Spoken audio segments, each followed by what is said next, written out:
Assalamualaikum warahmatullahi wabarakatuh.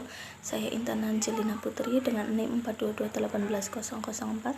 Di sini saya akan menjelaskan isi dari jurnal dengan judul faktor-faktor yang mempengaruhi produksi usaha tani padi sawah di Desa Angkais, Kecamatan Weliman, Kabupaten Malaka. Ya, langsung saja. Desa Angkais. Jadi Desa Angkais merupakan salah satu desa yang ada di Kecamatan Waliman, Kabupaten Malaka, yang sebagian besar masyarakatnya melakukan usaha tani padi sawah. Nah, kemudian luas lahan sawah dan produktivitas padi sawah di wilayah Desa Angkais tersebut pada tahun 2013 sampai 2015 berfluktuasi secara signifikan. Nah, pada tahun 2013, luas lahan sawah sekitar 45 hektar dengan produktivitas 2,8 ton per hektar. Selanjutnya pada tahun 2014, luas lahan sawah meningkat menjadi 80 hektar, tetapi produktivitas menurun. Nah, menjadi 2,7 ton per hektar. Nah, sebaliknya pada tahun 2015, luas lahan sawah kembali menurun menjadi 6,7 hektar, tetapi produktivitas meningkat hingga mencapai 3,3 ton per hektar. Nah, jadi produktivitas ini masih rendah jika dibandingkan dengan padi sawah di Desa Tasain, yang menurut NIS dan NIK pada tahun 2016, hasil padi sawah di Desa Tasain dapat mencapai 9,73 ton per hektar. Nah, jadi berbagai faktor menjadi penyebab fluktuasi luas lahan dan produksi padi sawah tersebut, seperti bencana alam, banjir, kekeringan, serta curah hujan yang tidak menentu menyebabkan produksi pertanian juga tidak menentu. Kemudian, selain faktor teknis, faktor sosial ekonomi juga berperan besar dalam usaha tani padi sawah. Nah, seperti alih fungsi kadang memunculkan potensi terjadinya penurunan produksi, bergesernya pandangan terhadap peran dan potensi pertanian sebagai sumber mata pencarian penduduk, sehingga banyak remaja-remaja petani yang mulai meninggalkan profesi pertanian tersebut. Nah, hal ini berdampak pada berkurangnya jumlah tenaga kerja yang dibutuhkan pada usaha tani sawah. Nah, kemudian semakin berkurangnya area pertanian akibat terjadinya alih fungsi lahan menjadi area pemukiman karena pertumbuhan dan penyebaran penduduk yang cepat. Nah, oleh karena itu, untuk mempertahankan atau meningkatkan produksi usaha tani padi sawah itu, maka perlu diketahui gambaran usaha tani secara detail dan apa saja faktor-faktor yang mempengaruhinya.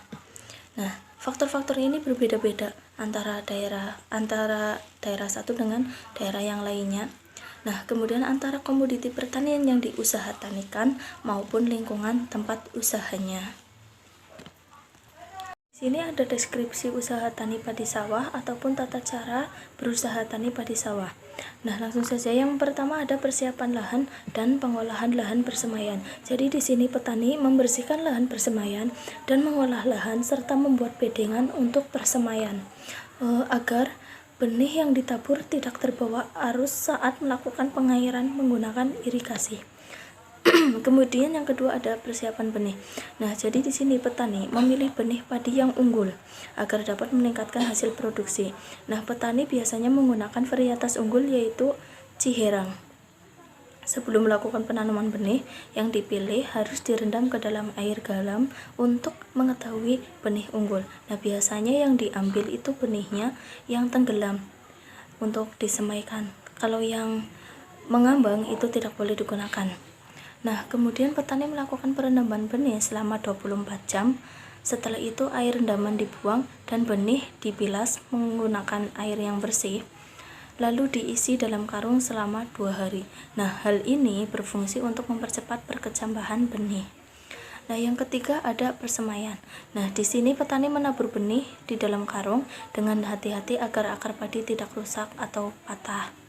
Nah, petani menabur benih ke atas bedengan yang sudah disediakan dalam keadaan setengah kering agar benih yang ditabur dapat melekat pada tanah dan proses perkecambahannya cepat. Nah, kemudian pengolahan lahan. Pengolahan lahan yang dilakukan petani yaitu membersihkan rumput, pacul keliling pematang, memperbaiki pematang yang sudah rusak, dan balik tanah. Nah, sebelum tanah dibajak atau dibalik, lahan harus digenangi air menggunakan irigasi agar pada saat melakukan pembajakan tanah dengan mudah dan dibiarkan selama 4 hari agar rumput atau sisa jerami membusuk dalam tanah. Setelah itu, petani melakukan pemeraman tanah atau sisir supaya gumpalan tanah hancur, dan pada saat melakukan penanaman, anakan padi dapat tumbuh dengan rata. Nah, kemudian selanjutnya ada penanaman dan pengairan. Nah, di sini petani menanam padi pada saat anakan padi berumur 21 sampai 25 hari supaya pertumbuhan anakan padi itu menjadi banyak. Nah, sebelum petani padi menanam padi, memasukkan air ke dalam bedengan persemaian terlebih dahulu supaya saat mencabut anakan padi dengan mudah dan tidak terputus. Nah, anakan padi yang tadi yang sudah dicabut akan dibawa ke tempat yang sudah disediakan menggunakan keranjang. Nah, anakan padi yang ditanam itu sebanyak 2-3 bibit per lubang tanam. Pengairan menggunakan irigasi yang dilakukan setiap hari dengan air secukupnya.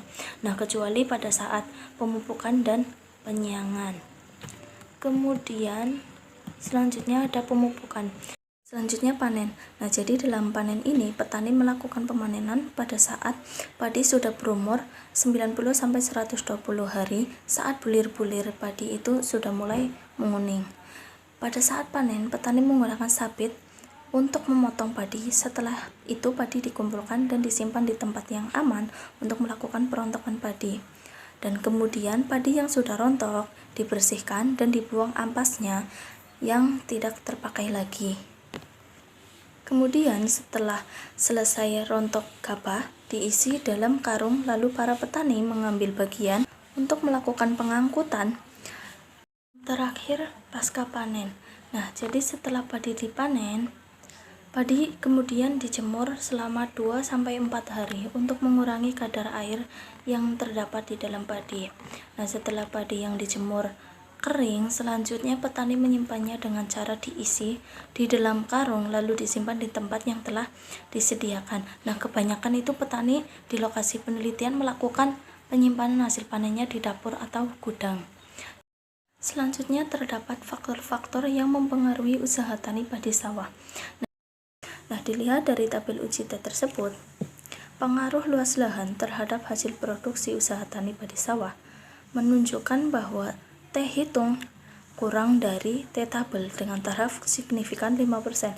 Nah, maka H0 ditolak dan H1 diterima. Artinya bahwa faktor luas lahan secara parsial berpengaruh nyata terhadap produksi usaha tani padi sawah.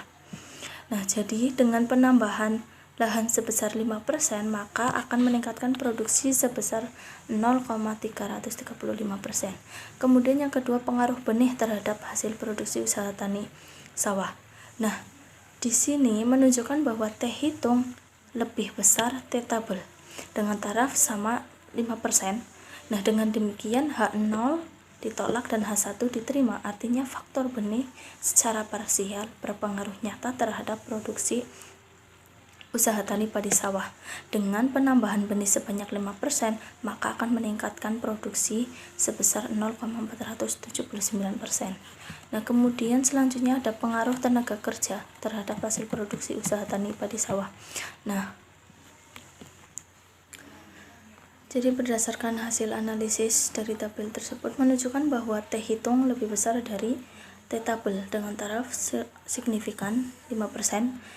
H0 ditolak dan H1 diterima, artinya faktor tenaga kerja berpengaruh terhadap produksi usaha tani padi sawah, di mana setiap penambahan tenaga kerja selama 5%, maka akan terjadi kenaikan sebesar 0,194%. Selanjutnya ada pengaruh pengalaman petani terhadap hasil produksi usaha tani padi sawah. Nah, jadi di situ menunjukkan bahwa T hitung pengalaman petani kurang dari T tabel dengan taraf signifikan 5%, maka H0 diterima dan H1 ditolak. Artinya bahwa faktor pengalaman petani secara parsial tidak berpengaruh nyata pada produksi usaha tani padi sawah. Jadi apabila pengalaman petani bertambah 5%, maka akan menurunkan produksi sebesar 0,015%. Kemudian yang terakhir ada pengaruh pendidikan petani terhadap produksi usaha tani padi sawah. Di situ menunjukkan bahwa T hitung kurang dari T tabel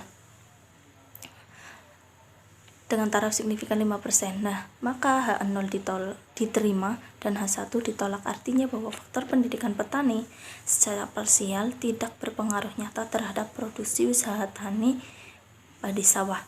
Nah, apabila pendidikan petani bertambah 5%, maka produksi akan menurun sebanyak 0,076%. Jadi kesimpulannya, 3 variabel yaitu luas lahan, benih, dan tenaga kerja secara mandiri berpengaruh terhadap produksi usaha tani padi sawah.